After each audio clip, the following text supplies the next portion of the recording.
नमस्कार, news for nation देख रहे हैं आप। मैं हूं आपके साथ रश्मि। बिहार में अपराधी बेखौफ हो चुके हैं। अपराधियों को ना तो कानून का भय है और ना ही प्रशासन का।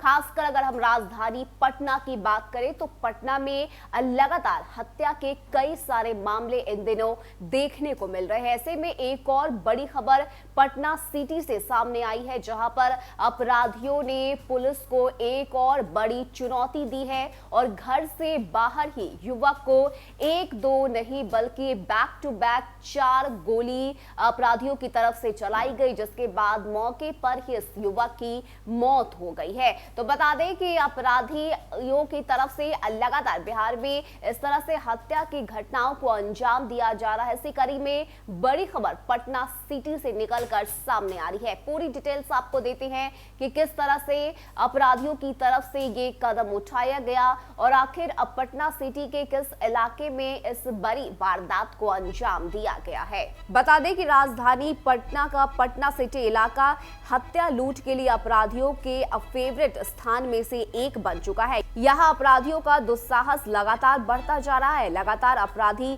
घटनाओं को अंजाम दे रहे हैं। ऐसे में कभी दिन दहाड़े दुकान लूट लिए जाते हैं तो कभी हत्या कर दी जाती है। ऐसे में अपराधी लगातार एक के बाद एक आपराधिक घटनाओं को अंजाम देते आ रहे हैं। वहीं पुलिस इस पर नकेल कसने में नाकाम दिख रही है। बीती रात भी यहाँ एक हत्या की घटना हुई है, जिसमें अपराधियों ने घर में मौजूद युवक को गोली मार दी है। बता दें कि हत्या की यह घटना खाजे कला थाना क्षेत्र के पादरी की हवेली के पास की है, जहां पर थाने से महज 500 मीटर की दूरी पर एक पान दुकानदार के बेटे की उसके घर के बाहर ही गोली मारकर बीती रात हत्या कर दी गई है। मामले में बताया जा रहा है कि एक ही बाइक पर 2 अपराधी बाइक से सवार होकर आए थे और अमन नाम के युवक के शरीर में बैक टू बैक 4 गोलियां दागते हुए चलते बने, जिसके बाद घायल अवस्था में एनएमसीएच ले जाया गया, जहां पर उसे पीएमसीएच के लिए रेफर कर दिया गया, लेकिन उसकी मौत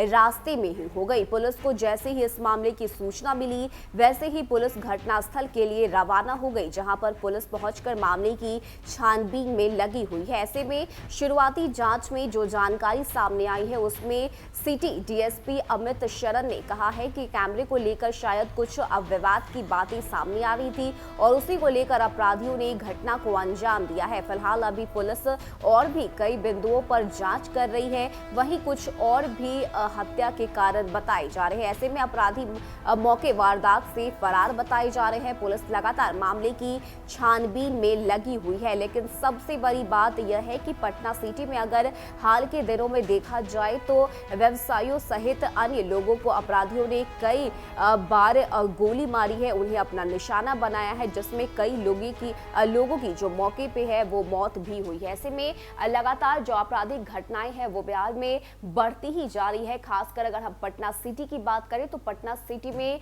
आए दिन हत्या और लूटपाट की जो खबरें हैं वो देखने को मिल रही है। इसी कड़ी में एक और बड़ी घटना को अंजाम दिया गया अपराधियों की तरफ से, जिसमें अब बीती रात अमन नाम के एक युवक पर बैक टू बैक 4 गोलियां बरसाई गई, जिसमें उसकी अब मौत हो गई। ऐसे में पुलिस अब आगे की जांच पड़ताल में जुटी हुई है और साथ ही साथ ये आश्वासन भी पुलिस की तरफ से दिया जा रहा है कि अपराधियों को जल्द ही गिरफ्तार कर लिया जाएगा। फिलहाल इतना ही। ज्यादा अपडेट के लिए आप बने रहिए न्यूज फॉर नेशन के साथ।